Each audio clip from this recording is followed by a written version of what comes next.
on this episode of Southern Fried Geekery. Hey Southern Fried fam, welcome to the Infinity War special. If you have not seen Infinity War, you should turn us off right now and go watch that movie because this is going to be a spoiler-filled episode. 1, 2, 3.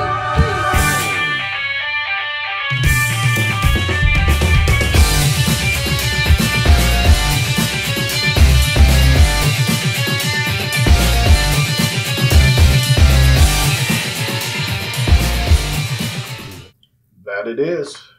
All right, guys. Infinity War.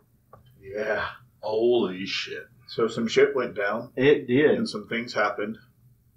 I had so much and of not it. all of them were good. No. I mean, they were all good contextualized, but they weren't good for my feels. Hi, I'm Jerry. I'm introducing myself this week. We were going to get there, Jerry. Jerry just cannot wait to get fucking attention to himself.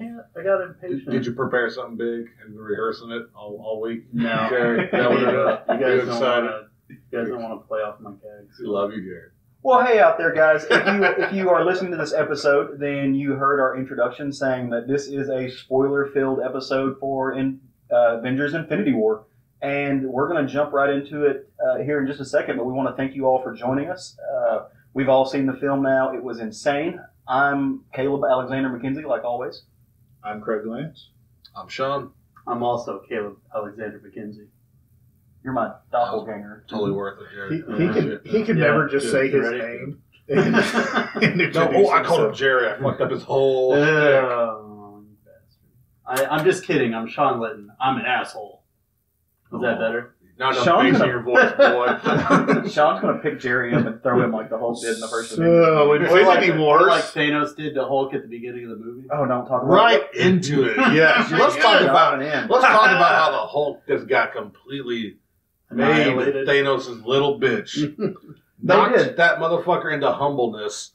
Hit the motherfucker so hard he quit being mad so he didn't Hulk out anymore. Did you just say He's- he knocked he's- him into humbleness? He Yes. slapped the mad out of him. He really did. Well, I think this is a good place to start off because it is, in fact, the beginning of the movie. And we're going to get into a few things here. We're going to talk about what we thought about the cinematic quality of the film. We're going to talk about the characters. We're going to talk about how it related to the comics. And we're going to talk about how we just nerded the fuck out all through this thing because it was insane and good. And we're also going to talk about how at least 2 of the 4 people got sad from this movie.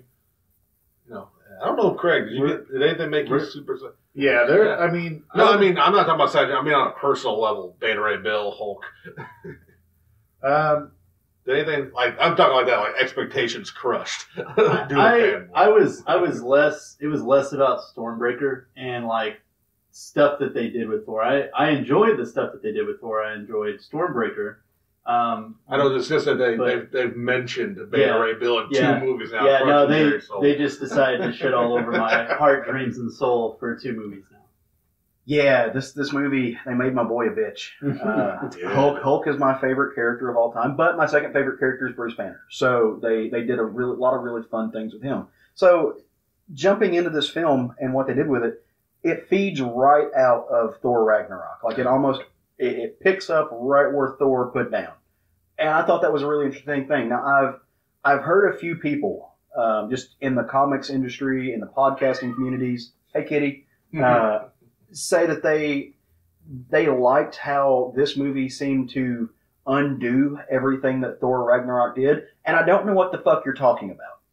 So, like, I don't understand, because it didn't undo anything that Thor Ragnarok did. It played off of it. It wasn't an undoing. It was an addition.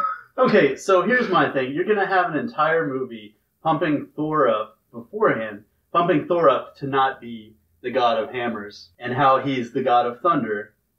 Yeah. And then you're going to make like a big focus of his part, which I loved it. I loved all of it. I loved all the Thor stuff. But I just thought it was a little backwards for them to be like, he needs a hammer to defeat Thanos. Well, I got a retort. Okay. He needed an axe. I have a retort. It has a hammer. I have a the table. legit retort. He didn't need the hammer to beat everybody. He needed it to beat Thanos. It had nothing to... No, It's literally called a god killer. Yeah.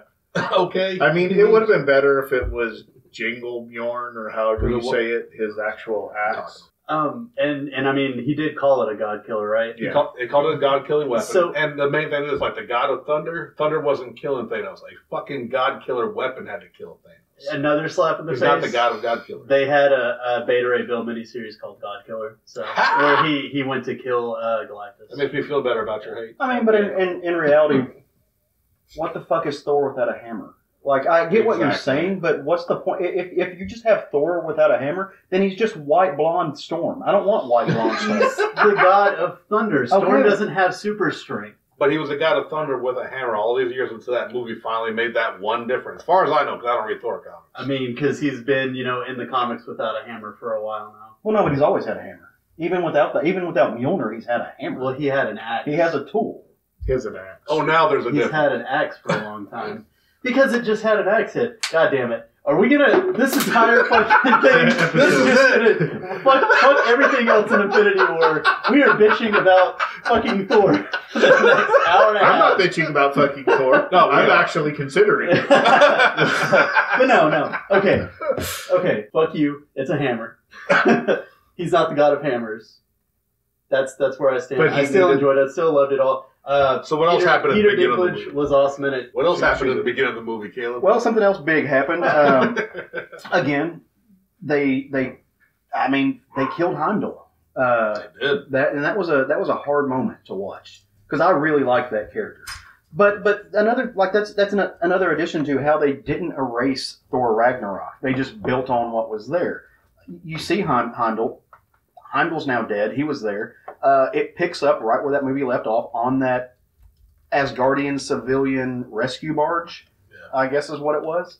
And Warrior 3 still gone. They're not coming back. Thor still doesn't have an eye, a real eye. So they didn't undo that. Now, a lot of people are saying, well, yeah, but they gave him that later on in the film. He gets an eye from Rocket Raccoon. And everybody's like, well, yeah, see, they gave him his eye back. They just undid that. No, he's now got a fucking cybernetic eye. That's better than a regular eye. Kind of awesome. Like it's like I imagine that's going to play into the future. That's not erasing the fact that he lost his eye.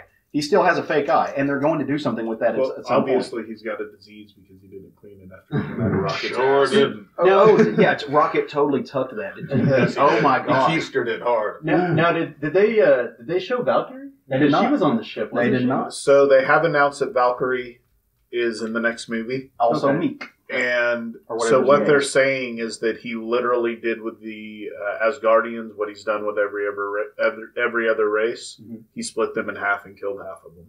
Oh, okay. So Before the movie started. before the basically. movie started, Okay. and which is how he didn't know the Hulk was on the ship because he was with the other group that survived, Yeah. and then he changed and came and attacked. So Okay. that's the theory there, and they've already said Valkyrie's in the next movie, as she should be. As she should be. And so I think, well, I mentioned him just a second ago, but Meek, the rock-like character, he also was missing from that. And I think Korg, Yeah. Yeah. Meek was the little guy he was carrying. yeah. right? Who lived? He's the bug. Well, Yeah, at least at the end of Ragnarok. Yeah, so maybe Meek and Korg are going to be in the next film. Yeah, so that kind of separates those and puts it out. I think Lady Sif is also technically missing Yeah, 'cause MIA because I don't think she's dead. I haven't gone back and watched Ragnarok. She wasn't killed in Ragnarok because Um, the actress couldn't film. She had other obligations. That means, but they've said that she's not necessarily being written off as a character. Yeah, So there's a possibility. I think we're going to see her, Valkyrie, Meek, and Korg. And probably Um, Beta Ray Bill. And maybe, Totally. maybe Beta Ray Bill, maybe Frog Thor. Who knows? Fraud or Floor? Throg? Frog? Throg. Throg. Here's a question something that I was thinking about since they very vividly killed Loki. We know that Now you made he's all the fangirls cry on the internet. probably not dead. Do I think he's dead. you think he's dead? I think he's I dead. don't think he's dead. I is with how actors go and people get super attached. Do you think they might take this opportunity to do what they've done in the comics and cast like a different one because they had kid Loki and they had a female Loki? I think it's a good opportunity for it, but it's not. I don't think they're it's highly going to do likely. that. I think it'd be interesting.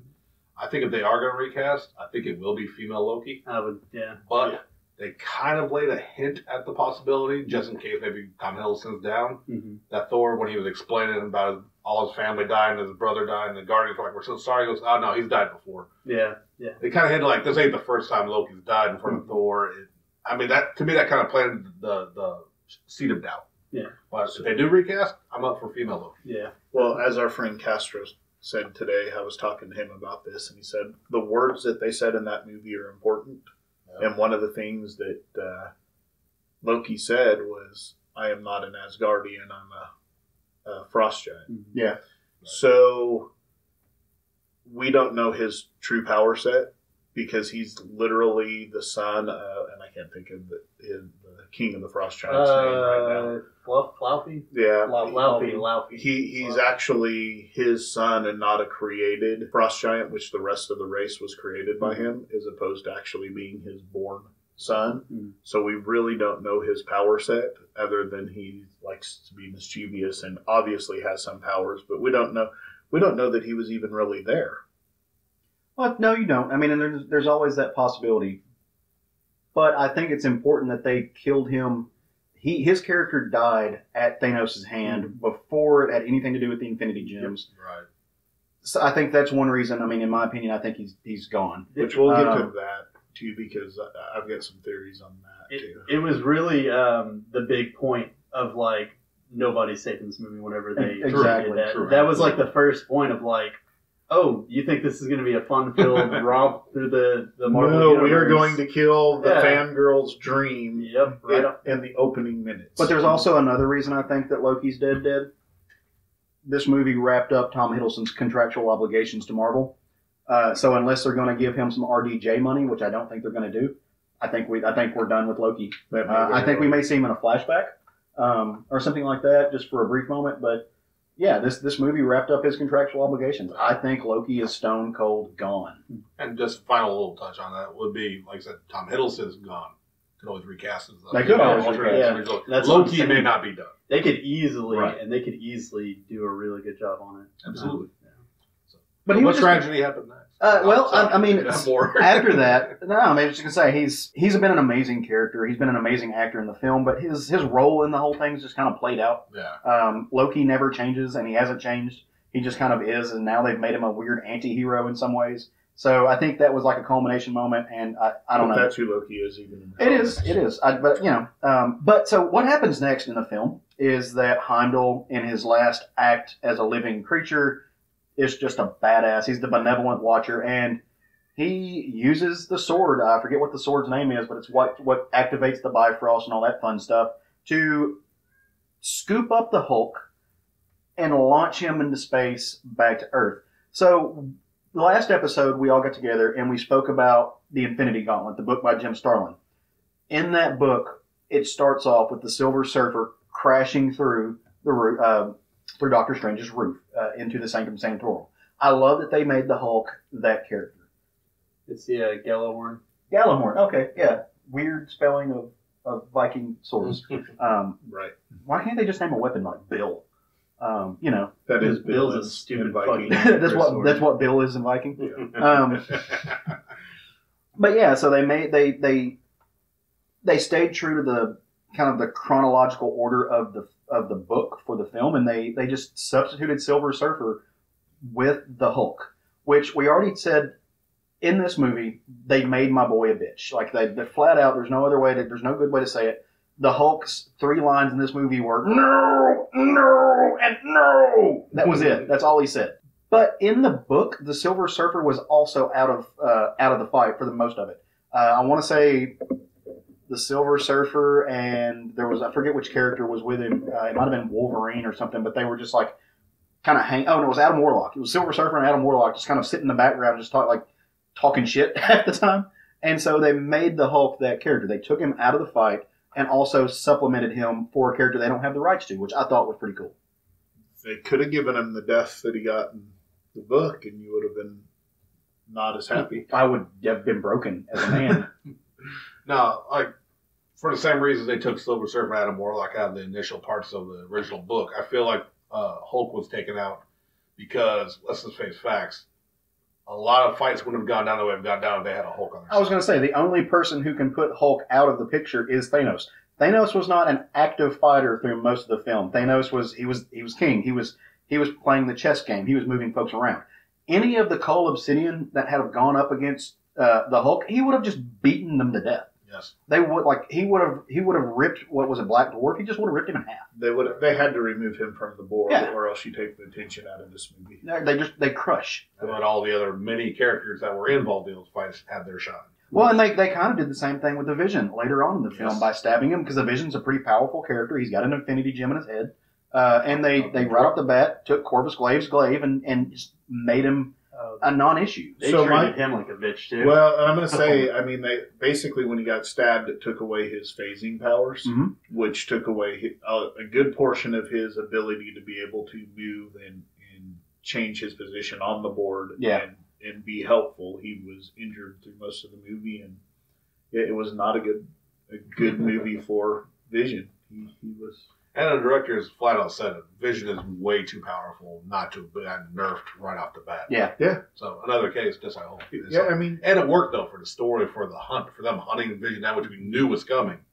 It made more sense to have him a weekend to prey for the hunt. Now so there's more tension, well, and you get that lovely romance with the Scarlet Witch, which Yeah. played out very well for such a short time they had to really establish that relationship.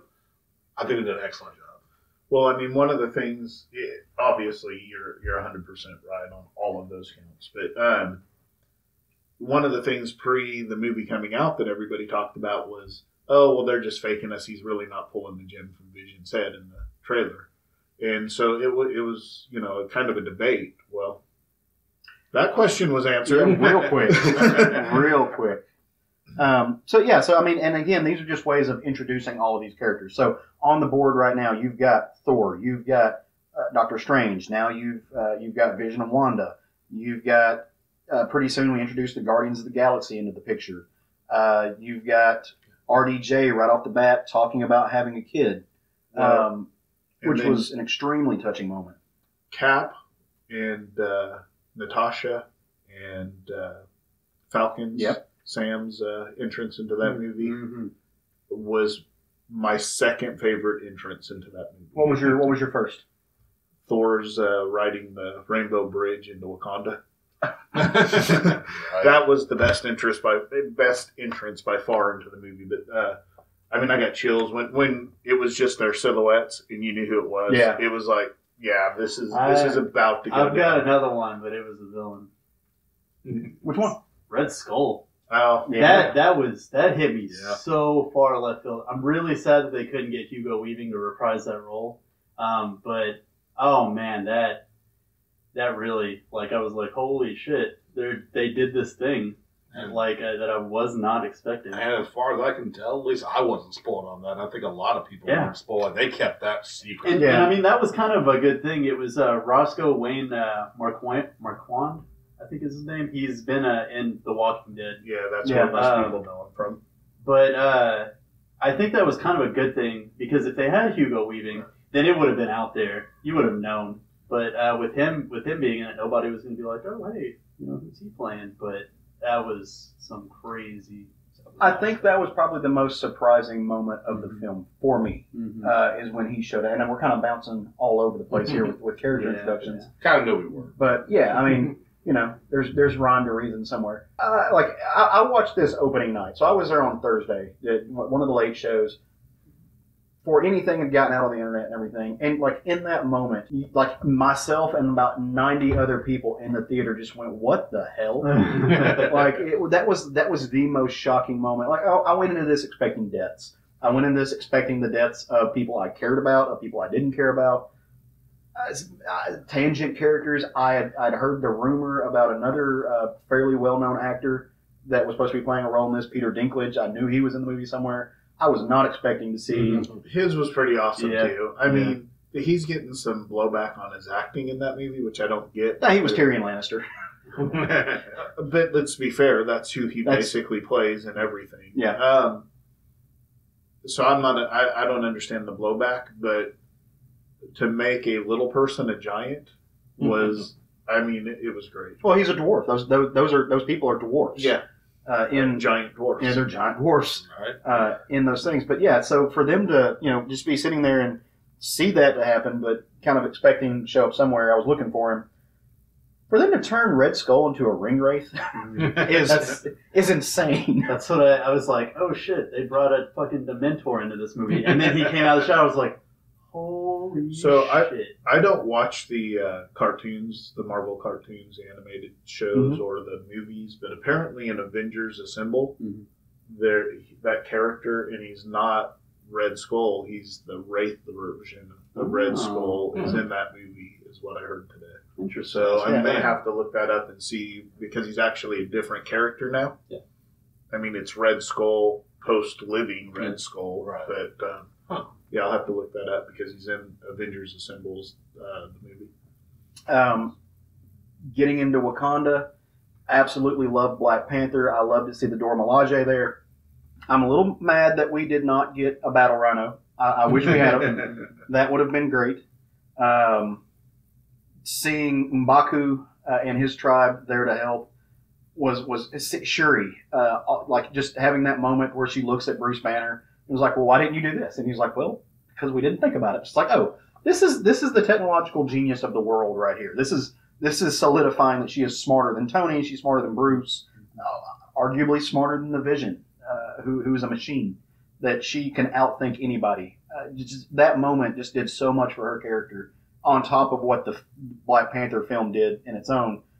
Like, she might be one of my favorite characters in this franchise. Just, I loved that moment. And I honestly feel like she's going to bring the Vision back.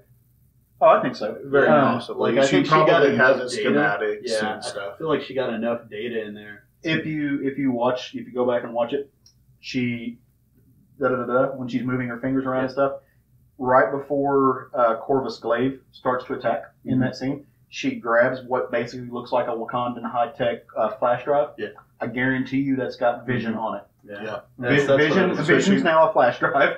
Well, she's gonna build the new Vision and download his consciousness. Yeah, into it, absolutely. would be my I absolutely think so. Also, predicting next movie, she's taking up the Black Panther mantle. I agree with that as well. Yeah, and yeah. why is that, Sean? Because they did the wonderful psych out for my own soul when T'Challa showed up and found, I can never remember her name, we always call her Bald Michonne.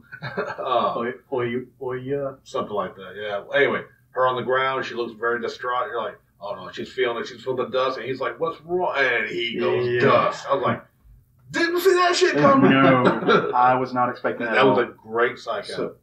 So the Wakanda had just some amazing moments in it. That whole Wakanda sequence did.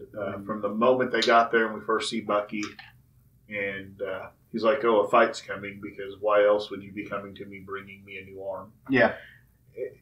And I really like that they put Bruce in the Hulkbuster. Yeah. Because, everybody was expecting.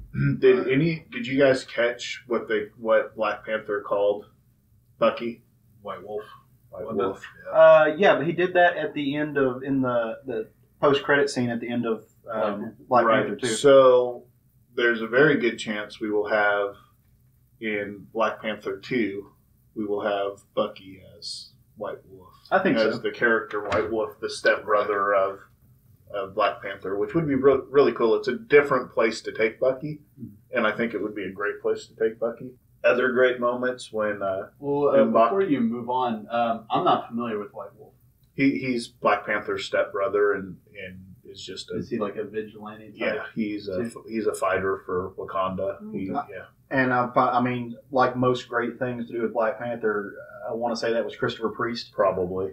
That threw a lot of that in there. Yeah, and then one of my other favorite moments there, other than of course Thor's entrance, two moments I'll touch on them, and you guys can talk about some of your favorite stuff there. But M'Baku saying this will be the end of Wakanda, and then I can't remember her character's name, but her saying, well, then it'll be a glorious end. Yeah, that was great. And then when they charged the demon type things that are becoming in, and Cap and Black Panther just outrunning everybody else, was chills. Yeah, I mean they were not holding back, waiting for their armies to be in front of them, and they were in front of that charge, and it was great. Well, and that's the kind of leader. I mean, that moment, number one, it was just cool to watch because you get to see the superhuman qualities of these two men. But that moment also solidified what kind of leadership they are, and it was juxtaposed next to generals who were standing behind their army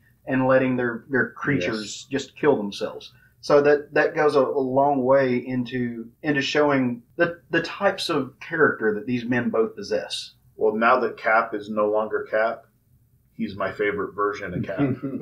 Well, I really wish they had called him Nomad. I wish they would have went ahead and solidified that because that's essentially what he is. Well, it's great because to me, in the first Avengers movie, while he led them and he was the leader of the group, there was still Tony kind of leading, and there was never a clear. Let's be clear, Cap runs the Avengers. He's the captain of the Avengers. He's the team leader. Tony may finance it and have some say, and that's why they butt heads a lot. But when Cap makes a decision, that's the decision. I didn't really get those feelings in the first two Avengers movies. And maybe it's just me, but I really felt it in this movie. When Cap was, okay, we're doing this, we're doing it. And everybody listened to him. And it was to me, it was Chris Evans nailed that part of this role probably more so than any other time I've seen Cap. That's just my feeling on it. Star-Lord and Thor, the little back and forth between them. Yeah, when they that was first good, picked too. him up. Oh, man, that was great. Oh, you mean Pirate Angel? Yeah.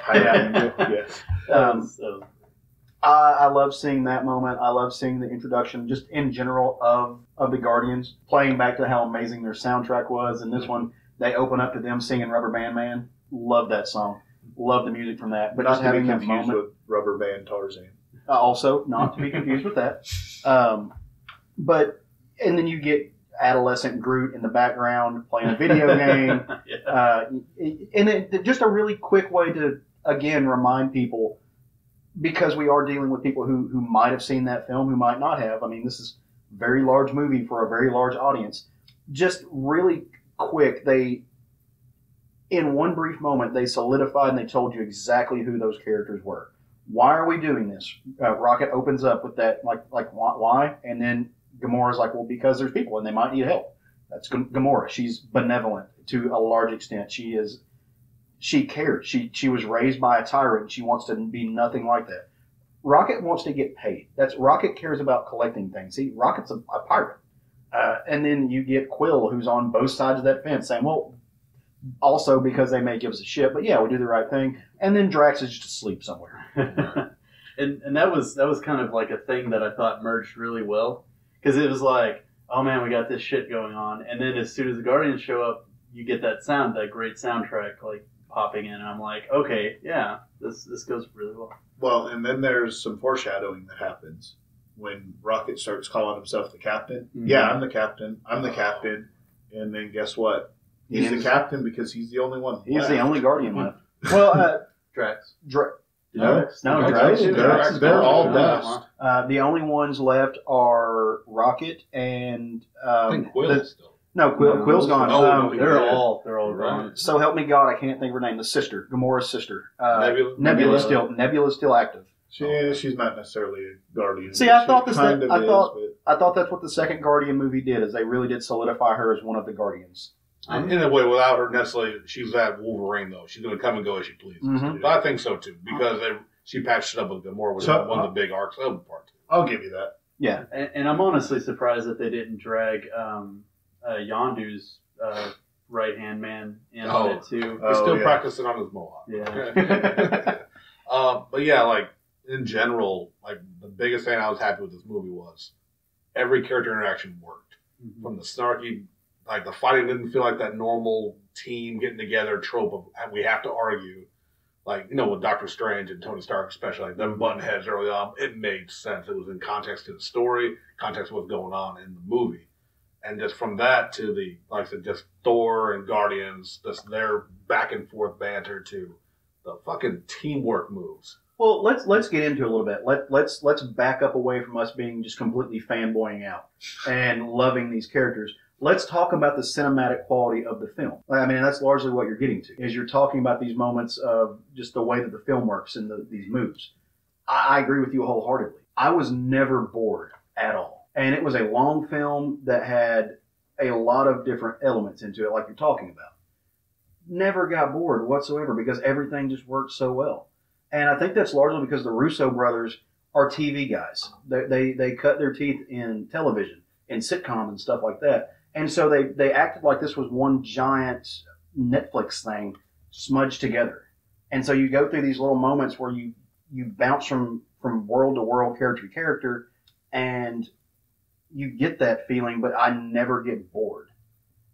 I don't know. It did not feel like a 2.5 hour long movie At all.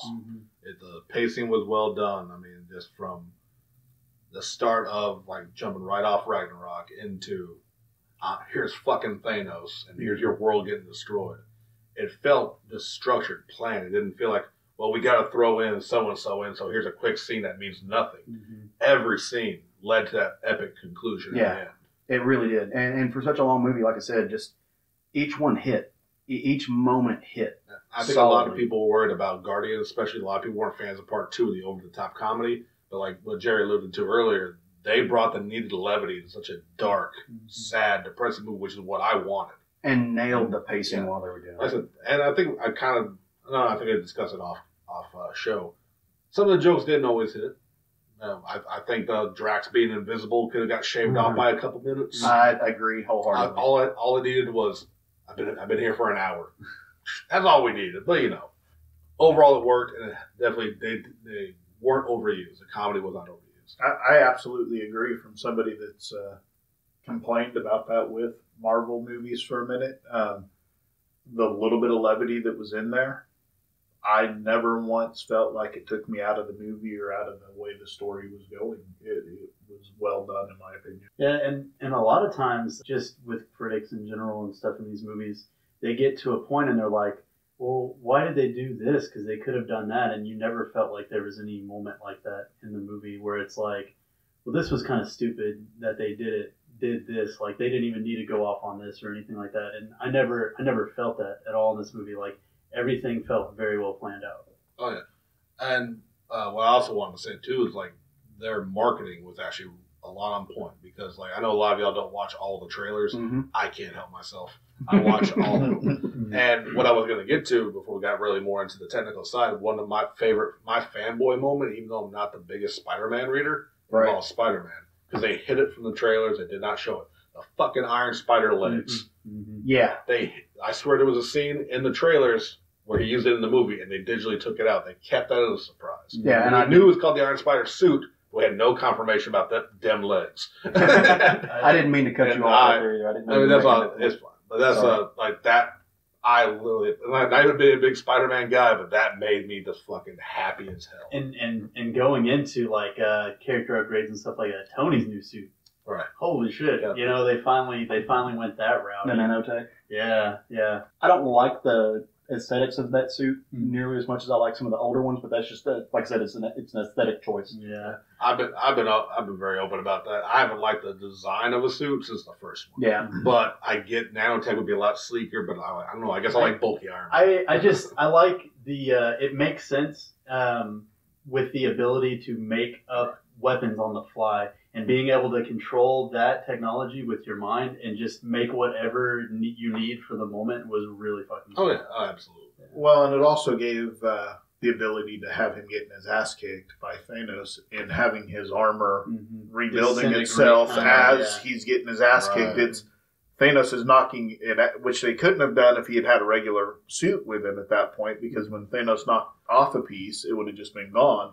This allowed him to rebuild it instantly to be able to actually stand toe-to-toe with Thanos longer than the Hulk did. For a little bit, yeah. No, you're not wrong. For a moment. And and so on that note, though, there was just one piece I really appreciated about it that I said I wasn't going to do it. But my boy's going to come back. I said one piece in front of a bunch of anime guys. From a filmmaking standpoint, I appreciated that they didn't do the unlimited ammo thing with that. Because even though his suit was rebuilding itself, you see those moments where he's having to shift nanotech from one end of his suit to the other to make up for it. Because he doesn't just have unlimited replications. As these things are going, these nanos, these nanobots, they're gone, and he's running out. Yeah. And that's why he ends up with only having like half a suit. Yeah, and that's very clear and very well displayed at the end of his fight with Thanos. And another little I just kind of thought I want to point out, because most people talk about the levity or the humor in the movie, they go straight to Guardians. Let's give it up for Bruce Banner, just like learning everything that happened while he was fucking gone. Yeah, it was kind of hilarious too. It brought, without having to shove Guardians down and throw for all the humor, he was great. Ruffalo just killed it with the humor. I love my favorite Avenger is always going to be Kevin Bacon now. Yeah, he's probably on the team too now. That moment between Spider-Man and Quill. Is he still the greatest? Is that still the greatest movie ever made? It never was. There were honestly so many great moments in this movie. It's going to require multiple viewings for me to really absorb all of it, and I haven't had a chance to go back and watch it again. After Stephanie saw Roger's response to it, she's decided she doesn't know she really wants to watch it. She again absolutely or not. should. Yeah. But yeah, it's going to take a few viewings to really absorb this movie, which is saying something for a superhero movie. There's a lot going on, not so much that you can't handle it, but so much that you're not going to catch all of the little intricacies in one viewing. Well, and that speaks to what I was kind of talking about earlier and how well balanced this film is from a filmmaking standpoint. There was no character, and you get these in ensemble movies. Like Sean and I were talking in the last episode. When you have these ensemble moments, there's a lot of characters. In this film, there were a lot of actors. I never felt like any one single character didn't get their moment. All of them had their time to shine. Even if it was brief, they all did. From Captain America and Tony Stark, even down to some of the people we just met. Black Widow. Black Widow was some incredible. great stuff. Now, she still deserves her own movie, and I'm mad about that. But even characters that we just met in the last Marvel film, Black Panther. You know, Okoye, I think is how you pronounce it. Okoye, which is... Okoye, yeah, I believe. Her... Is that Danaya's character? Yeah. Yes, that's Bald Michonne. Sexy Bald Michonne. She got her moment. M'Baku got a little bit of a moment. Dude, they used the Mantis to take down Thanos. Mantis got it. I mean, true. They used everyone effectively. For such a large cast, they did not overshadow anyone. And I was extremely impressed by that. Going back to the Mantis thing and what Star-Lord did there. Quit being mad at Star-Lord, people. If you've ever loved somebody and you've ever been in that position, which most of us haven't, but if you were ever put in that position and you think you can control your anger, you're wrong. And not if you really love that person. Right. And having said that, also, Chris Pratt is not Star-Lord. He plays that character. Quit fucking trolling him on Twitter. Oh, is he seriously getting trolled? Yeah. Is that a thing? Yeah. Wow. Heaven forbid a character in a movie has human emotions. I know. Fuck's sake. The thing that really killed me about that is, like, you know, you expected... It got spoiled for me. We were at Build Day last Sunday, and David had seen it, and a friend of mine that was sitting across from me, his wife cosplays as Gamora, and David was like, "So how does she feel about Gamora after the movie?" And I'm like, "Fuck her. I'm going to see that movie tonight, man." And One day too so long. I knew that. But, I mean, to be fair, that was one death spoiled out of all of them. Right. But at the same time, I expected it to be in front of Star-Lord. But, I mean, the way they did it, you know, was... Well, and all of that with him finally deciding to pull the trigger and Getting bubbles. getting bubbles. And I mean, there are so many emotions and so many feels in this movie that having... And that scene happens within 10, 15 minutes of him finding out Gamora's dead. In movie time, and not in their time. It was probably a day or so or whatever, but it happened with it. So it's still fresh on the audience's mind. So I'm not understanding why people are so mad about that. Also, we have to remember there was 14 million different scenarios, one in which they win. And we have to believe that Doctor Strange knew that was going to happen. Well, and you get that. So that's a really good point. And you get that moment whenever he's looking at Tony and said it had to be this way. yes. Or I forget what the exact words were. But Now it was we're in something. the end game. Well, now it had to be this way. We're in the end game now. Was Words essentially- in this movie Yeah. mean something. They do. But you were asking why people are mad at Chris Pratt or mad at Star-Lord for doing what he did. It's stupid. I'm not defending it. They're mad because they had to go on and watch their favorite characters turn to dust. Yeah. And it's directly, is he the cause of a lot of that? Yes. So it's, again, I don't understand people being mad about it. It's part of the plot. It's part of the character thing. Completely warranted. It completely called for that moment. There is that moment where it's funneled down and he is the direct cause of they had the gauntlet off. it was gone. It actually comes off at some point, and Spider-Man fumbles with it. It was they had won, and then because of his actions, because of that, because of the fact that Star-Lord is a live wire, he is not a level-headed person. He wears his heart on his sleeve because he is an emotional basket case. He does this. He does this thing, and it turns the tide. It turns everything around. So, is it his fault? Yes, but it's plot. Well, it's one of these things that he's literally like not really lost. He's always saved people, and he's never had that amount of loss since like his mom and stuff. And you find out that this thing in front of you killed someone that you love and cherish, and he's essentially helpless right here in front of you. And it's just all those emotions because he at that point was pretty much still holding out that he could save her. Yeah, and she had already been gone for a while at that point. So let's not kid ourselves for one moment. It had been Pepper Potts that was thrown from the Tony cliff. would have done the same thing. Tony would have done exactly. I mean, Tony is no longer friends with his best friend because his actions caused his best friend to go to war with him and hurt his other best friend. Mm-hmm. Yeah. So these are not people that are emotionally stable to begin with. No. They're wearing costumes, beating up villains. They're not. They're not a normal, rational thinking person. They're doing this because their emotions are at a different level than ours, and probably even more pronounced than ours. Yeah. And the other issue, besides this one that I've heard some blowback on, is why didn't Thanos just create more resources? He's the Mad Titan? He is the Mad Titan, not the reasonably sane Titan. Right. You don't get to this point by having objective thinking. Yes. You have your plan and you go with it. He, from step one, was going to commit genocide because he believed it was the way to win. It was the only way. It was the only way, and you couldn't convince him otherwise. And because he had saw Titanfall over them not listening to him, in his opinion, that's what caused the end of Titan.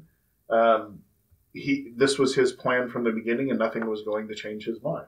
I had a coworker today who just went and saw it last night. And amongst many of her comments about what she saw, one of it was, stop making me like Thanos. Because this man wants to commit genocide and succeeds, but you feel his plight. You do. And how well written is that? From seeing a man who beat the Hulk into submission to actually caring about having to kill Gamora, but still willing to go through It's like they're finally getting the villains, right? Right. Well, so on that point, I love this version of Thanos. I said on the last episode when we were talking about a lot of Jim Starlin's work, I don't like the Thanos from Jim Starlin's work. I'm not into the galactic stuff anyway, the cosmic stuff. I think Jim Starlin gets a lot more love in hindsight than he deserves as far as the quality of his characters go. And a lot of people disagree with that, and that's fine. This is just my opinion. The character that he created, the Thanos that he created, had no depth. It was a completely flat character. He was only, like, on one hand, it was the manifestation of a teenage boy not getting laid. Lady Death wouldn't give it up. He was mad about it. He was going to hurt people because of it and do whatever he had to impress his girl, because if you do bad things, you'll impress the girl and you'll get laid. That character means nothing to me. That character did not impress me in Infinity Gauntlet. All the Thanos characters leading up past that didn't do anything for me. Hickman was the first writer that really made me care about Thanos, and it's a lot of what this character is in that, because you do give him a reason, an understandable reason. It's the same thing with Killmonger. It's the same thing with Zemo. You get this, like, I don't agree with what you're doing, but I can conceptualize why you're doing it. And to understand that about somebody who commits genocide? Right. What's that say about me? Like, I mean, Well, before the movie came out, they talked about how Thanos was going to be the next Darth Vader. And I said, well, that's bullshit, because there's only ever going to be one Darth Vader. I mean, you got a Star Wars fanboy feelings hurt on that. No, I did, but I have to say that, they gave enough emotion behind Thanos and enough story behind his motives that you do feel for Thanos, and he's probably the number 2, because Darth Vader will always be my number 1 villain, but he is probably the number 2 villain, on my list. Anyways. Yeah, Craig couldn't wait to insert some Star Wars into this. No, Well, I mean, that was a a point. conversation that was happening before the movie came out. I mean, Well, again, this movie has been largely compared to Empire Strikes Back too. So there is something to be said about the quality of filmmakers too. They have a plan and they understand how to manipulate the emotions of the audience. And to me, that's art. And I've said it on the show before, and I stick to it. Art is not meant to make you feel warm, happy, and fuzzy. That's not what art does. Art is meant to make you feel. Period. Whatever you feel because of that, the artist has manipulated you as a person, as a human, as a conscious being with the capacity for some thought into an emotion. And that's what the art is meant to do. So just because you walk out not feeling great, okay, that's fine. Some of my You felt something. some of my Yeah, favorite absolutely. art as far as painting goes, I look at it and it's ugly, it's decayed, it's a lot of stuff. I enjoy the art comes out of Dante's Inferno, so you get these images of hell. Like that doesn't make you feel warm and fuzzy, but it makes you feel, and that's the job. so you said it. People are comparing it to Empire Strikes Back. I'd say the biggest difference, as far as emotion and everything, is Empire Strikes Back actually ends with a little bit of hope. Yeah. Because Empire Strikes Back ends, okay, Luke got his hand cut off, but he's got a mechanical hand. He's going to be okay. This stuff's going on. This movie ends incomplete, other than one little call to somebody answering a message. The futuristic pager. Yeah. There's really no hope in this movie.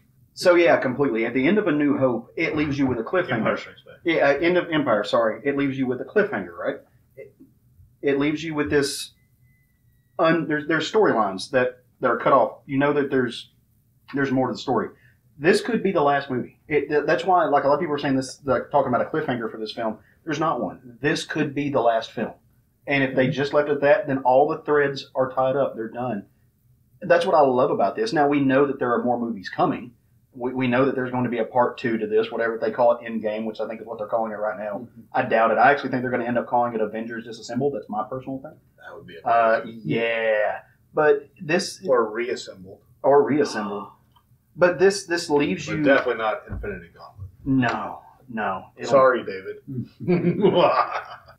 Kind of getting off of all of that, I kind of wanted to take a moment and just sort of discuss the big thing in this movie, the big weapon that Thanos is after, and what we've been building up to since.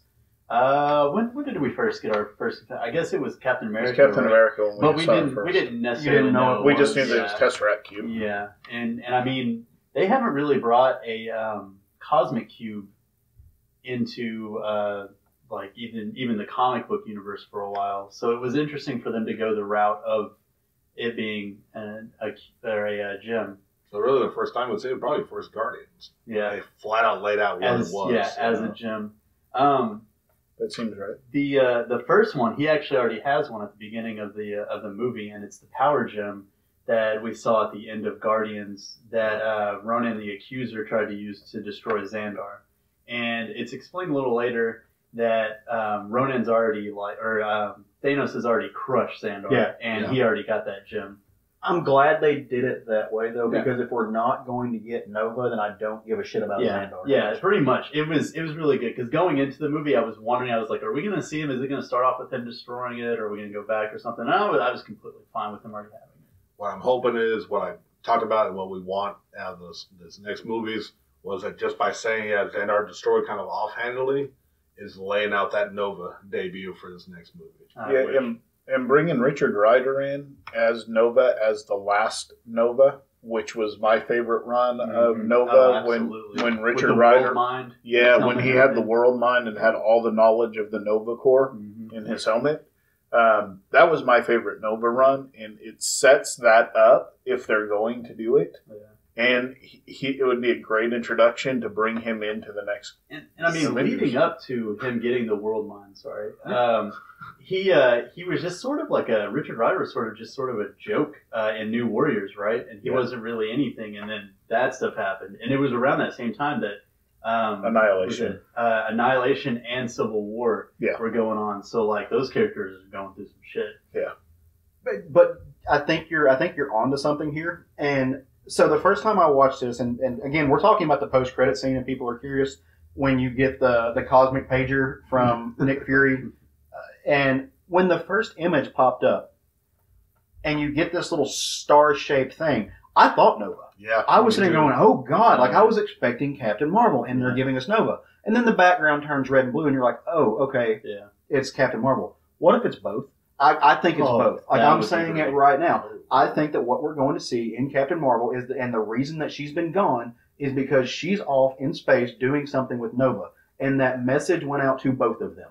Okay, well here's a question too, and this is what I feel is in Captain Marvel, they're somehow going to have to bring Warlock in because I don't feel they keep saying that they're saving Warlock for Guardians 3, but I don't know how you. I think it's a misdirection. You have to bring him in. Adam Warlock absolutely has to be in the next movie because it's his thing. Yeah. If you take that away, you're taking away his thing. Mm-hmm. So and don't take away the Warlock's thing. And just taking like a small sidestep from talking about more of the gems.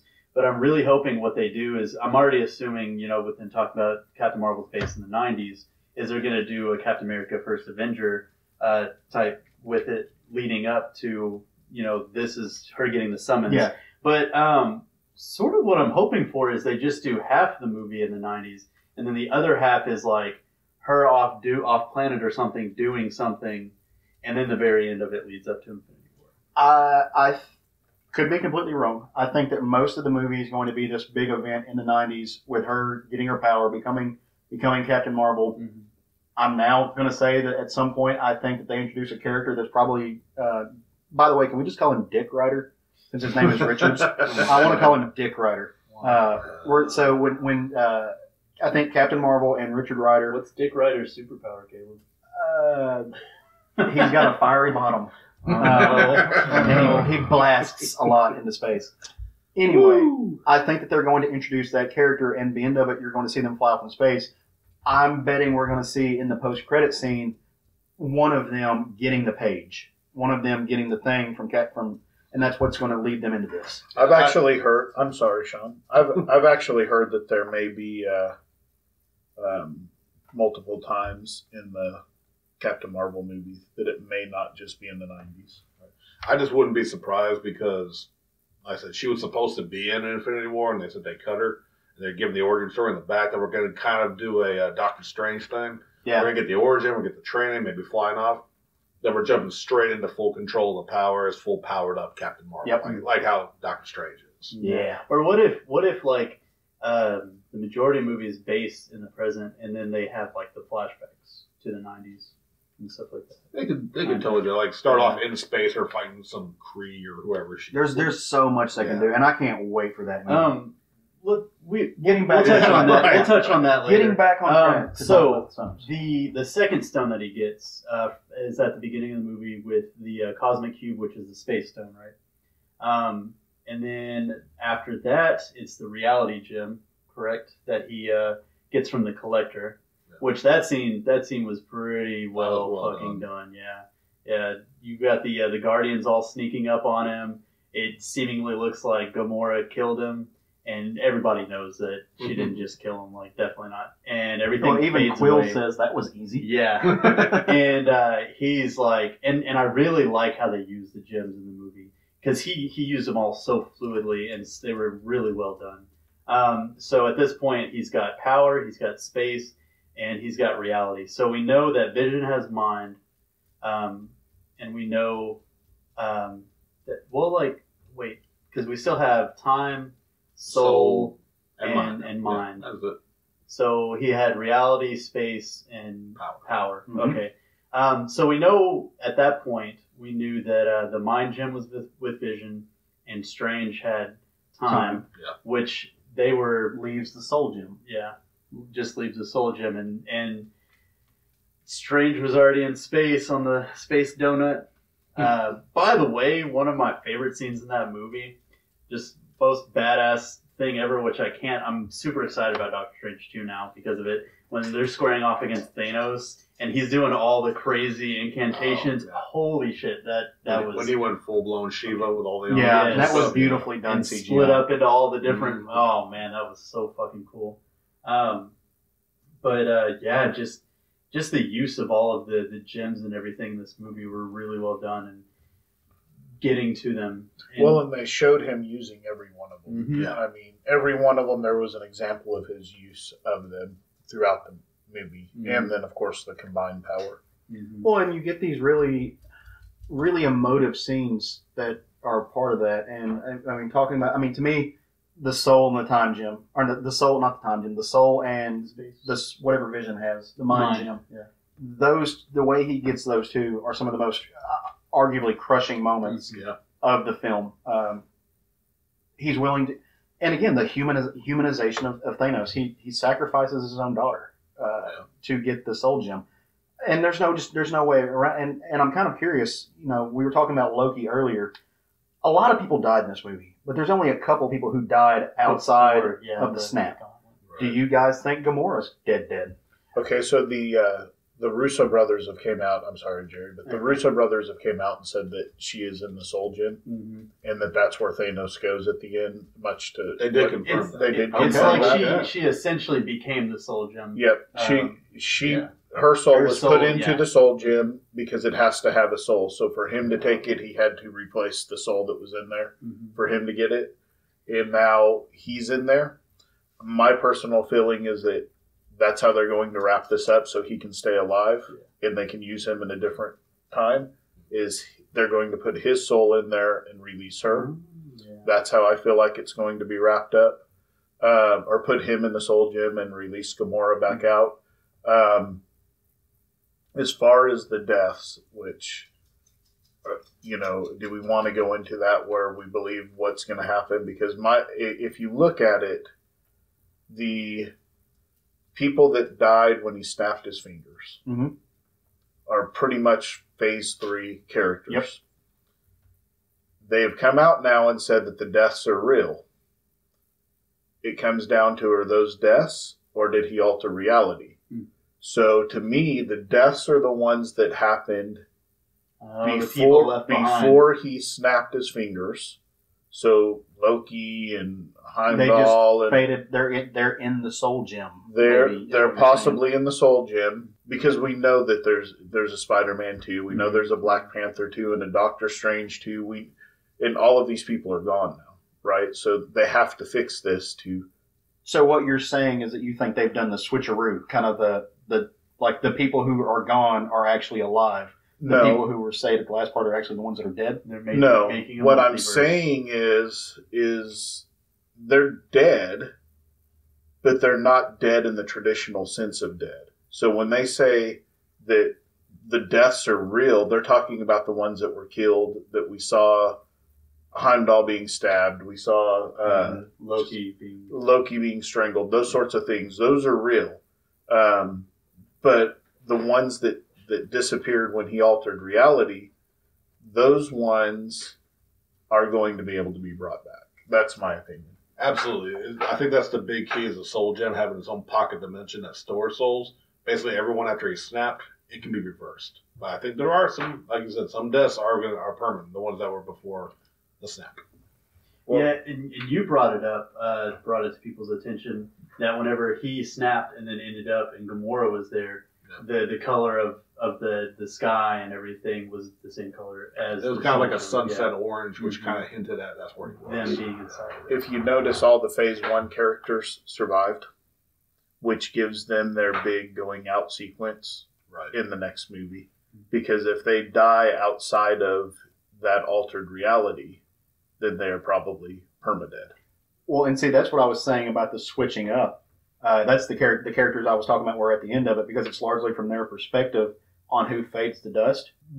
It's a reality thing, right? So what if we get, because we know, again, this is meta knowledge, so we know people's contracts are about up with Marvel.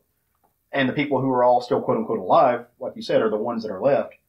What if they're the ones who are actually dead? Like, what if part 2 opens with all the other characters and they're like, where's everybody gone? And what you realize is that all the characters that we thought were left are actually in the Soul Gem. Like, they're actually the ones that have died. And the reason everybody else turned to dust is because they faded out of their reality, their existence. There's so many possibilities that they could do. That would be an interesting thing. I'm going to change the name of the movie to Marvel Infinity Rapture. Yeah. Infinity Rapture? Yeah.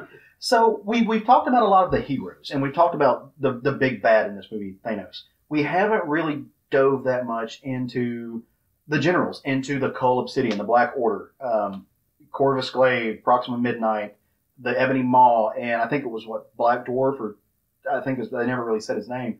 What did you guys think about those guys as being, honestly, to this movie, that one of the main influences? This threat felt real. They were definitely strong as shit and were wrecking stuff. Personally, like I think you said, is the telepath.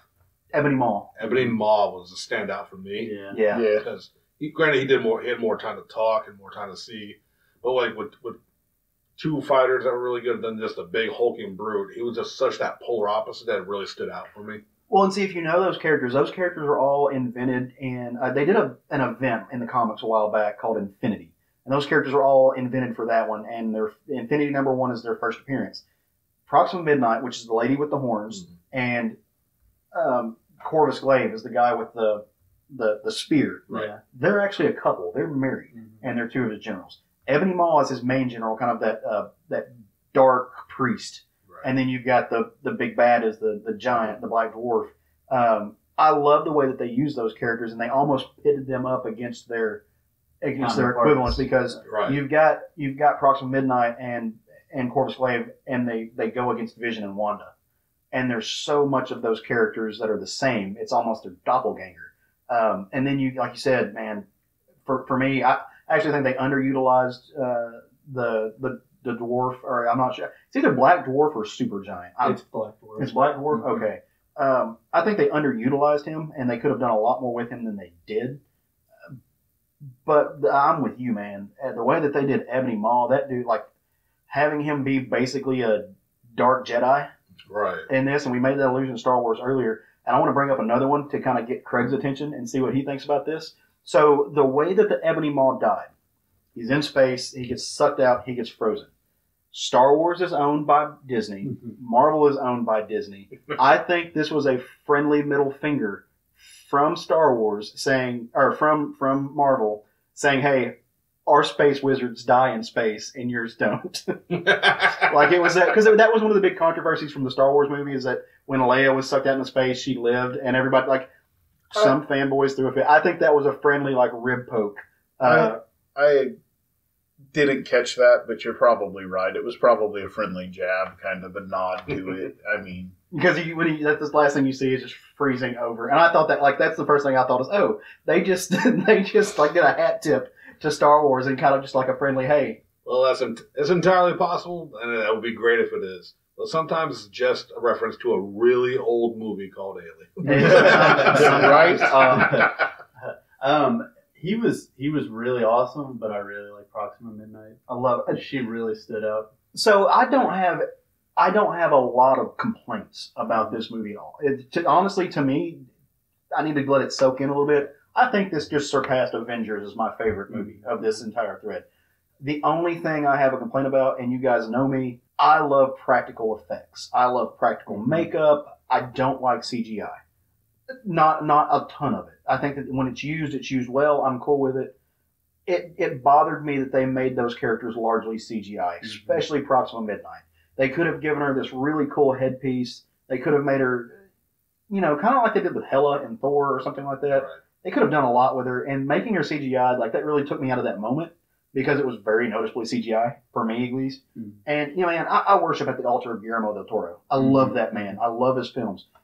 Do that. You don't have to make these characters, like, it's cheaper. It's cheaper to use practical effects, and they look better.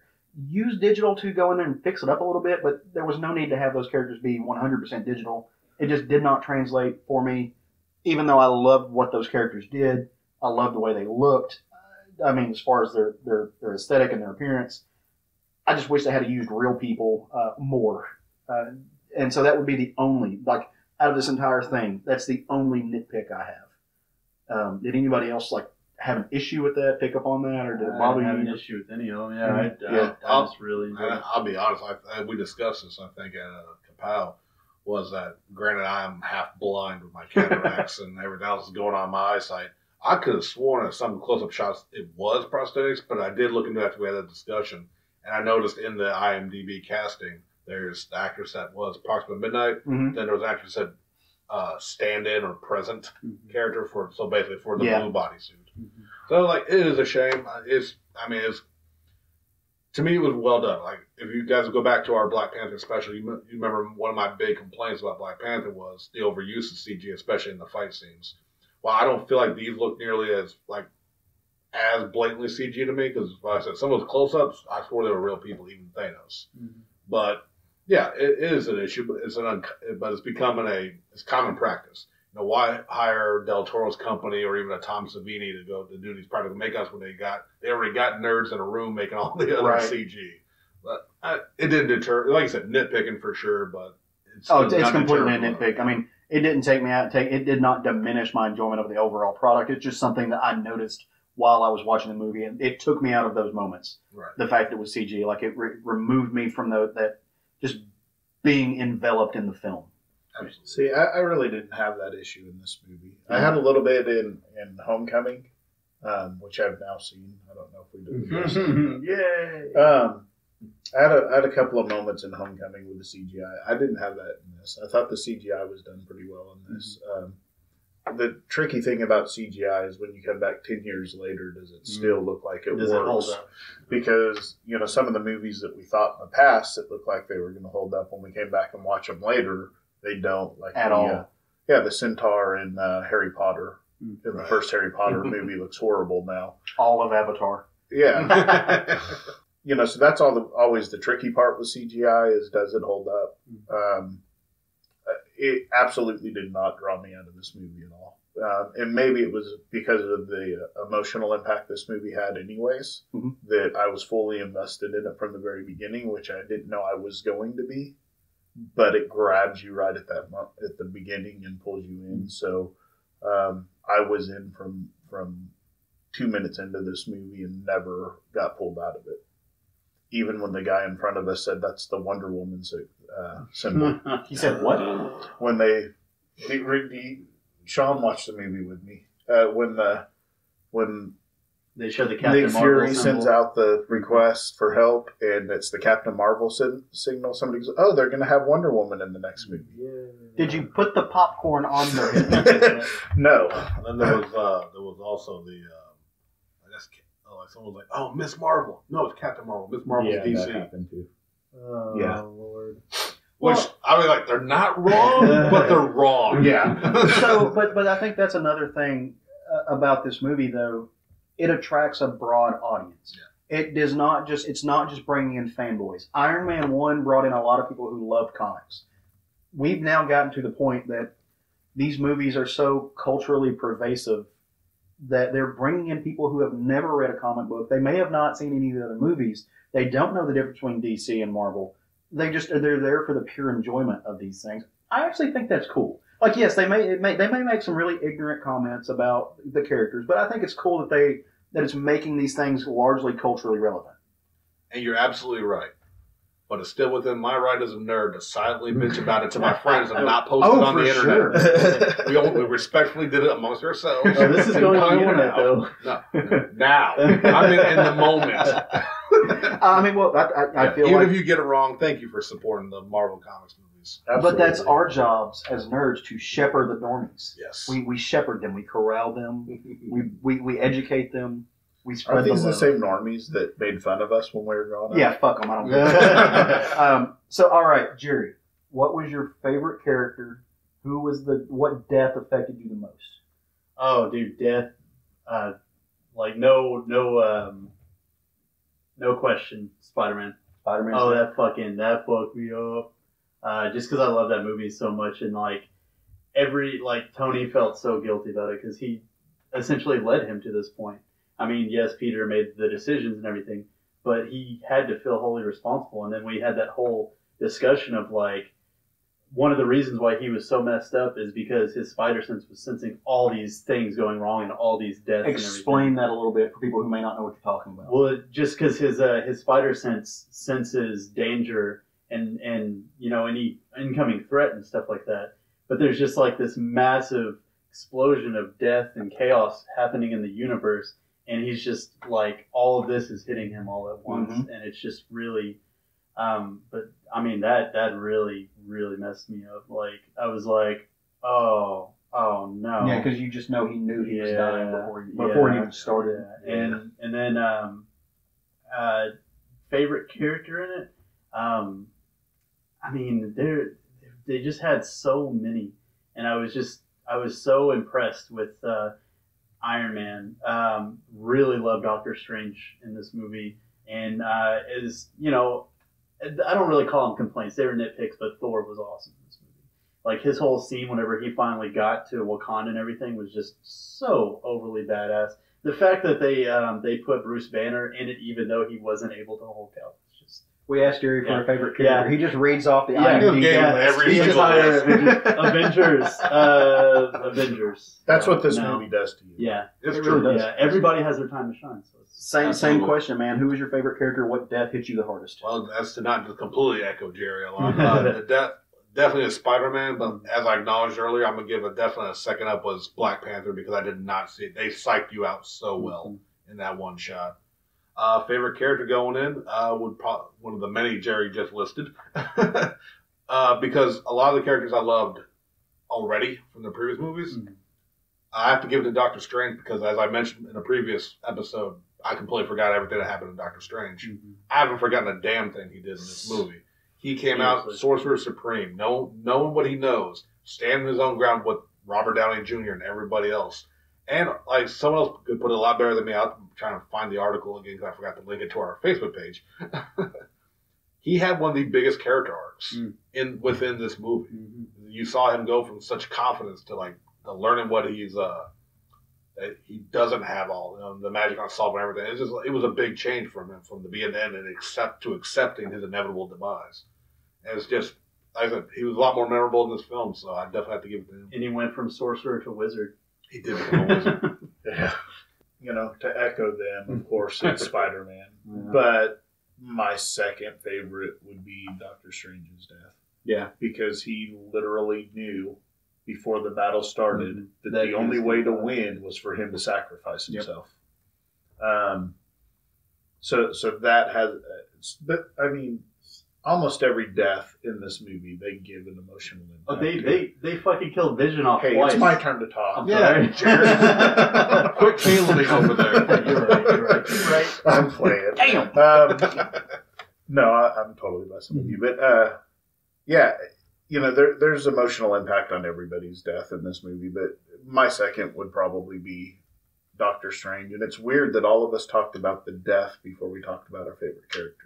Yeah. Because I think that's what hits you in this movie. Absolutely. Thor is by far now my favorite Marvel Cinematic Universe hero. I wouldn't say he's my favorite Marvel hero, but in the cinematic universe, and I didn't love Ragnarok, but I love that last battle scene in Ragnarok when he actually becomes the god of thunder instead of the god of the hammer or a superhero carrying a hammer beating people up. He becomes he became Super Saiyan, to use a manga anime reference.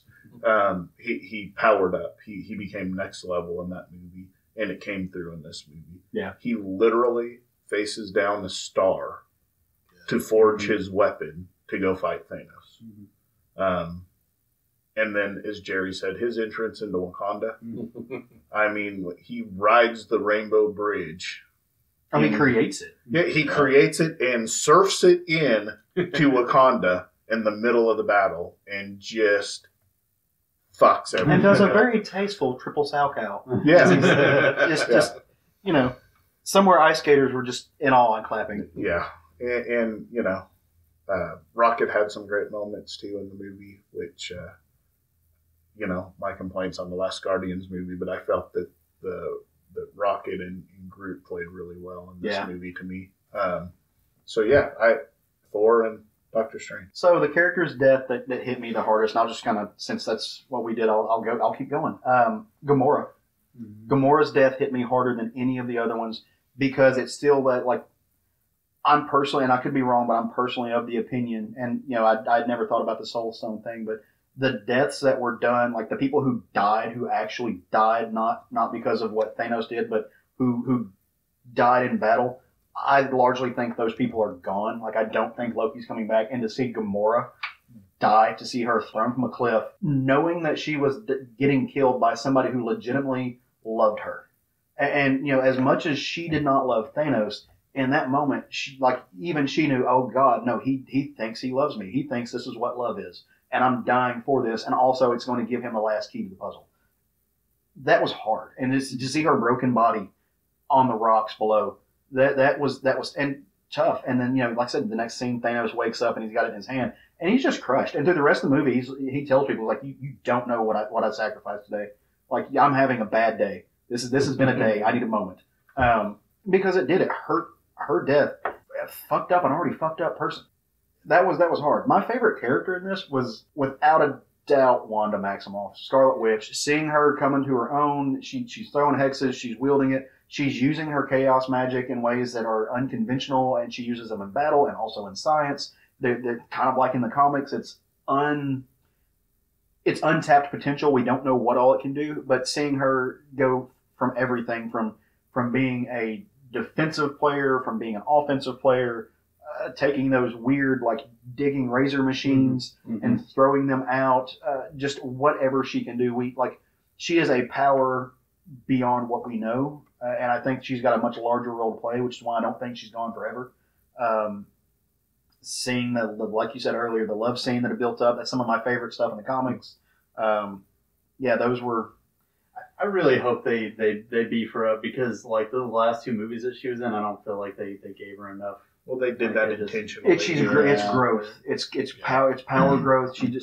Because again, largely she, in this universe, she is not a mutant. She's not always had these powers. She was created, and so it's like when you get a present when you go to somebody else's birthday and you don't know what it is, and then you open it and play with it.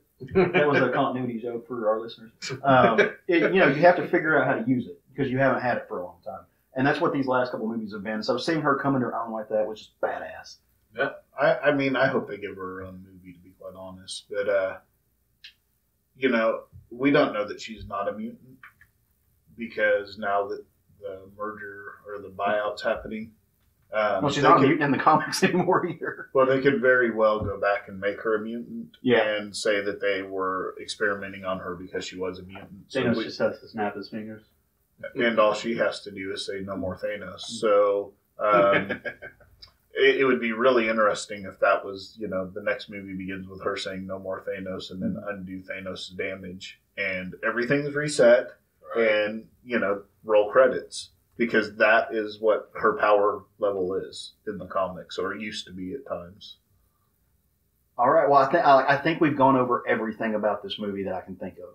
Yeah, we certainly have hit the high. They have no points. Again, I want to go. I've seen it twice now. I want to go a third time. But since we've hit everything about this film, just kind of real quick and wrapping up, we've mentioned some characters that were not in this movie that we think are going to be players in the next movie.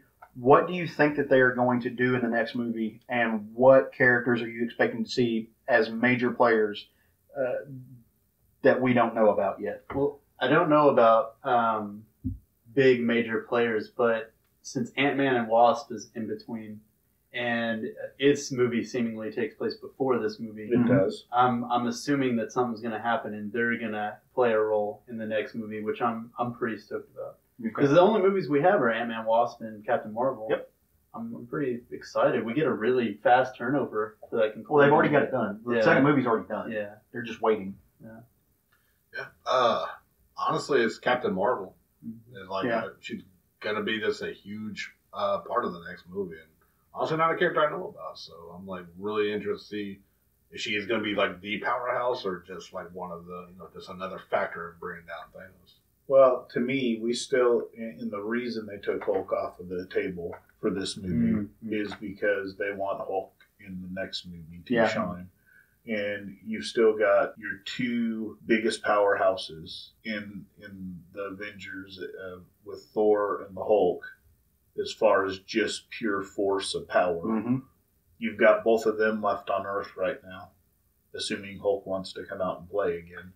And then you've got Captain Marvel coming, and Adam Warlock, presumably. I'm going to stick by that. I don't believe you can have this story concluding without Adam Warlock in it. And those two show up. But personally, I think Nebula is going to be the one that ends Thanos. I hope so. I think that he's taken his eye off of her, similar to the book. Mm-hmm. And we were talking about that earlier. And I think that she's going to be his undoing. I really do, because it plays into he sacrificed one daughter, and the other daughter's his undoing. Yeah. The one that he ignored. And neglected. And neglected. And I hope they do that, because it's kind of the redemption story. Mm-hmm. So I hope they kind of do that, and I think that ultimately she's going to be a major player in the fall of Thanos. Well, I mean, the only Guardians-esque characters are what, her and Rocket, right? Yeah. So I think that Shuri's going to play a lot bigger of a role, because I think she was largely underplayed purposefully in this one, especially after how popular and successful she was in Black Panther, and how much of a fan favorite she is. I think that she's got a much bigger role to play. I think we're going to see Valkyrie come in, because again, popular character, meets everything that we need, is extremely powerful. I think we're going to see them calling them for help. I think they're going to recreate Vision. I think he's going to play a bigger role. And yeah, I'm kind of with you. I still think I'm going for it. I have a couple of theories, and I could be way off base. I think we're going to get Captain Marvel and Nova together coming into this movie. Now, as far as what they're going to do afterwards, I have another theory for that, and it's one that I don't think will come true. We asked this question on our Facebook page, and we've talked about it together and stuff. Where are they going after this? What do they do after Thanos? Like, what do you do after you have this world-crashing big bad? Were it me, and I had an eye to the future of Marvel, I think they're going to introduce Kang the Conqueror in part 2. That's my biggest one that I want. Because so looking outside the box, and how do we fix everything? Well, you fix everything by going back in time. Or well, in the movie, they're leading us to think, oh, the Soul Gem, like you've got to do something with the Soul Gem.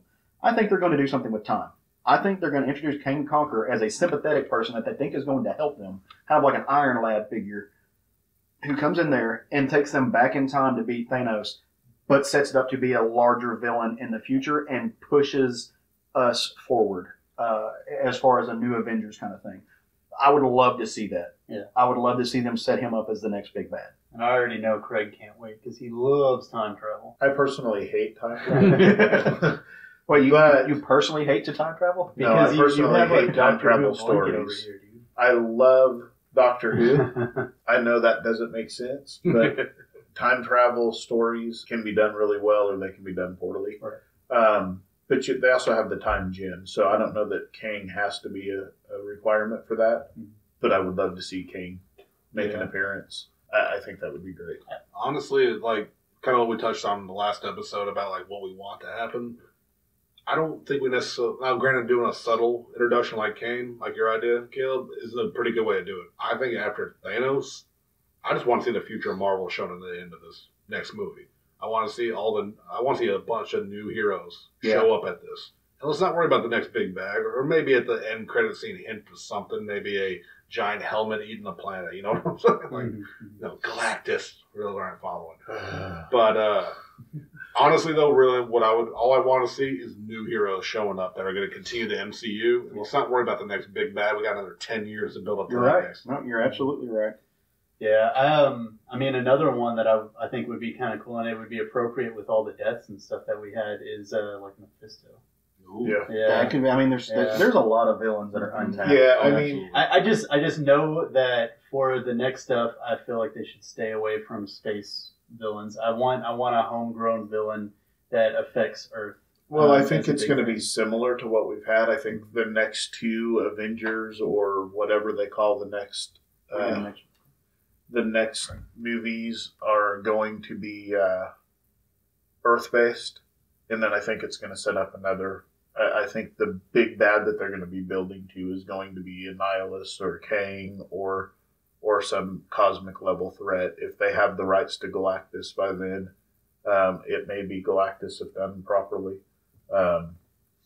So, I think we're going to see a lot of. They've said that they're going to do some more spacebound stuff, and it certainly seems to be leading that way.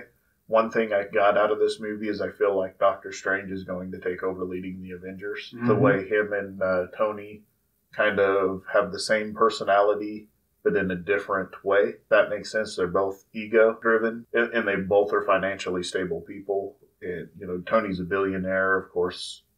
Doctor Strange is not. But He can just invent money. yeah, so I see him kind of being the leader of the Avengers after this because we kind of know that they're retiring some. See, I think he'll take Tony's spot as the second in command, and I think Captain Marvel will become the new Captain America. That's very likely as well.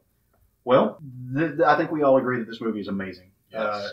Like I said, for me, it solidified itself as possibly the best movie of the entire Marvel. Cannot recommend this enough to go see 2 times, go see 3 times, go see 4 times. It is jam-packed with Easter eggs. It is insanely good. The second time around, I can speak to it. I've seen it twice. Just as good. The movie carries over incredibly well. It's a good time for film. It's a good time for movies, especially superhero movies. Deadpool 2 comes out in a week. So we're going to get that. And that's going to be another fun movie to talk about. I'm really looking forward to it. I love the X Factor stuff that they're showing. I'm ready to see Shatterstar. I'm ready to see Domino. I'm pumped. I'm And super Star Wars pumped. in 2 weeks after that. So. I know you really want an X Factor movie, but it's X Force. Okay, so maybe I mess up words sometimes. No, you're right. No, you're right. They will Good turn call. my New Mutants into X Force. Good so call. I have to defend them. Good call. No, somebody needs to. Good job. Somebody needs to. But let's end this podcast by number one, thanking everybody who listens to us, but also by getting a little bit ahead of ourselves and talking about some books that we're going to read next week. We're not doing any reviews of stuff we've read in the past week because we wanted to just give this movie a whole lot of attention. But there's some great stuff that's going to hit the shelves on Wednesday. So what are you going to read, Sean? Well, book series I've been pimping every now and again on the episode has come to a conclusion as Batman White Knight. The, Okay. Final issue number 8, which it had already been announced as a miniseries when it debuted. It's going to be an extra-sized finale of Sean Murphy's top-selling miniseries. Jack Napier's suspicious seduction of Gotham City comes to its twisted conclusion. With the city on the verge of becoming an icy tomb for the GTO, Batgirl makes a crucial assist, and Gordon is forced to reevaluate his judgment of Batman to secure greater good. It's, again, just the twisting and changing of Joker and Batman's roles in the story have been phenomenal. I can't wait to see how it ends. Nice. Mine is Southern Bastards number 20 from Jason Aaron and Jason Latour. It's an Image comic. Southern Bastards is a story in its heart of revenge and comeuppance and some other things going on, that small town living gone horribly wrong, basically. And this is the finale for this arc, and it looks like, and I can't remember her name, but the daughter of Main character. the main character that's now become the main character finally gets her revenge on Coach Boss. So it looks like that's coming up to fruition, so I'm excited to read that. Yeah, I'm reading that trade, and it's really good. Yeah. So the book I want to look forward to this next week is called World of Tanks, Citadel, number 1. It comes from Dark Horse Comics, and it's written by Garth Ennis, and it's drawn by P.J. Holden. This is a war story, and no one writes war stories as well as Garth Ennis does. He is a student of everything from World War II to Vietnam. He's done some of the most amazing stuff on Vietnam that's ever been written. He did his role of the Punisher. He just writes these things really well. This one takes us away from something that he writes a lot about. He writes a lot about like aviation. This one he brings us to the ground. So this one's about tanks, and it takes place in 1943, World War II stuff. On the Cataclysmic Battle of Kursk is what it says it's placed at. It's Garth Ennis writing about tank warfare and hopefully people slaughtering Nazis, and that makes a good book. So that's what I'm looking at. The book I'm looking forward to is Venom number 1. They're starting to run up again, but it's actually Donny Cates and Ryan Stegman at the helm, which love Donny Cates' run on Thanos. You may or may not know that from my last few Book of the Week talks. But it, I don't know, I've been seeing all the little previews and stuff for it, and it looks really interesting. I've been on the fence back and forth about really enjoying Venom for a while. I'm not the hugest Eddie Brock Venom fan, but some of the last few little stories that they've done have made me interested. And it's Donny Cates, and so I'll probably enjoy it. But yeah, that's what I'm looking forward to. Venom number 1. Just one book this week? Huh? Yeah. I didn't have time to look up all of the books that I wanted to read. Guys, this has been a lot of fun. I love talking about movies with you guys. You guys open up my brain to things I didn't even think about. as far as what could happen or what did happen and your takes on it. So I appreciate all of it. We ready to bring this thing home? Yes, sir. Let's do it. Well, guys, if you have enjoyed what you've heard, and always we hope you have, then join us on our Facebook page. You can join us on our Instagram and Twitter pages at SFG Podcast. You can email us your comments, concerns, and thoughts, or recommendations or questions at southernfriedgeekery@gmail.com. We appreciate you guys taking time to listen to us. It's a lot of fun doing this. We hope you guys are having a good time. And as always, go forth and love some comics.